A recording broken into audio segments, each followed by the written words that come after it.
Have you talked to somebody that's really tired, out of energy after the holidays? I think that's probably part of this, and that's why so many people make resolutions. And unfortunately, so many of them are done by the end of January or maybe before, that it can be really depressing as well. Danielle Pashko is joining us. She likes to talk about natural body energy. We're going to find out what all of that is all about. Danielle, it's great to have you with us today. Great to be here. Thank you.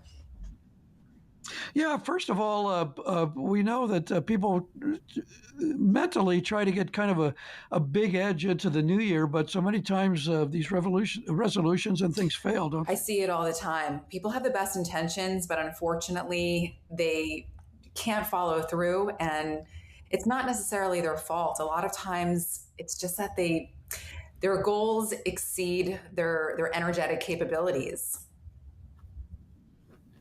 Right. Yeah. So in other words, they try to do too much at one time. They try to do everything. Right? They try to change their diet. They try to change their nutrition. They try to change 5 things at once, and it's overwhelmed.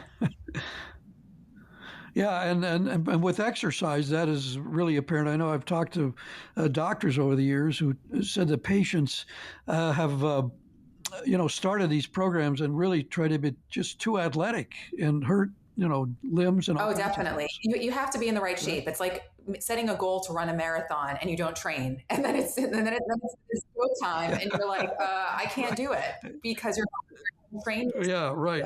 Exactly. Well, tell us some things that people can do. I mentioned people kind of get tired more easily. It seems like to me, I see people in society all the time. But what are some of the things people can do to kind of fight just simple things? Just starting off, making sure you're very hydrated. Dehydration, a lot of people just don't drink enough, and then that really can make them tired. Even the quality of your foods, eating really energizing foods. And what I mean by that is foods that are more natural, that come from nature, that have a higher vibration, that don't make you tired, definitely not processed. Also, getting outside, we really want to maybe get a quick walk in the sun, get some sunlight in our eyes, but also without glasses. When you have the natural sun hit your eyes, it can raise your basal metabolic rate. It can also set your circadian rhythm, so you have more energy during the day and you also sleep better at night. As well, practices that I really love are Tai Chi and Qigong, which really help for energy. Yeah, I see more and more people, particularly I think as you get older, Tai Chi seems to be more popular, isn't it? Because you don't have to do some of the kind of fast things that take place with some of the other. Yes, definitely. I mean, but it's still, just because it seems like it's slow doesn't mean that it's not doing a lot for your body. I think people have a misconception about if things are not challenging, or if you're not doing things with force, that they don't work. And that's a mindset that I'm trying to break with people. Yeah, I know. It seems like Tai Chi is kind of synonymous with slow, older people type thing, which a lot of people certainly do, but all ages can benefit. It's bad PR. We need to fix that because it's really great for all ages. Yes. Right. Well, and yoga too, but yoga is a little more. I think so. It's a little harder. I happen to love yoga also. All of it can be quite hard. It takes coordination, but all of these practices really raise your vibration, and that's what I'm about. I like to get people to raise their vibration through exercise, through nutrition, through grounding, through even herbs, which can raise your vibration. There's so many ways to do that, and I think we don't look at things energetically as a population, and I hope that mentality starts to change, because it's really fundamental to how we feel. Yeah, it is, and you could go for more of the natural things. You mentioned really the diet is so important.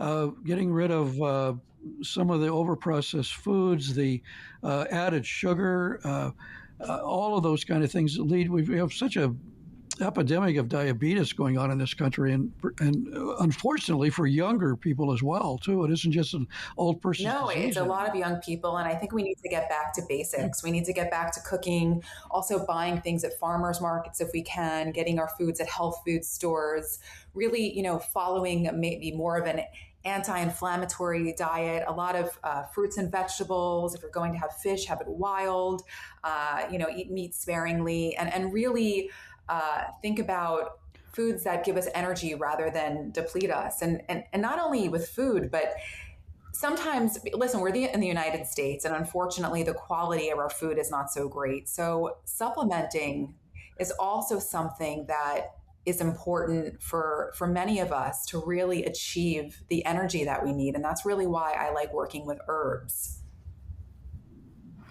Yeah, and there are so many herbs out there. How do you know you're getting the good ones, and that the dosage is correct? All those kind of things. Well, That's you want to important. look at the quality and see if they abide by good manufacturing practices, how they're sourced. But because I'm a functional nutritionist and I've been in the nutraceutical world forever, I have been studying the emerging field of what's called quantum Ayurveda. And this is actually goes back to this principle of energy. These are ancient Ayurvedic herbs, but not only do they work in terms of helping the body through the herb itself, they're actually tuned with an energetic frequency that makes it more bioavailable for the body. And this is a new type of technology that I believe we're going to see a lot of, using energy in herbal supplements. Wow. Yeah, and that goes back to ancient It times. goes Though back this is to not ancient new, times, and the thing right? is so many people are going back to ancient wisdom because we're seeing that we should be smarter right now and healthier because time has evolved, but we're finding that people lived healthier lifestyles. Well, Danielle Pashko, thanks for talking to us. A functional nutritionist, certainly doing some functional things today, and also has a great website, which is soulhakker.com, but it's spelled with two Ks, soulhakker.com for more info.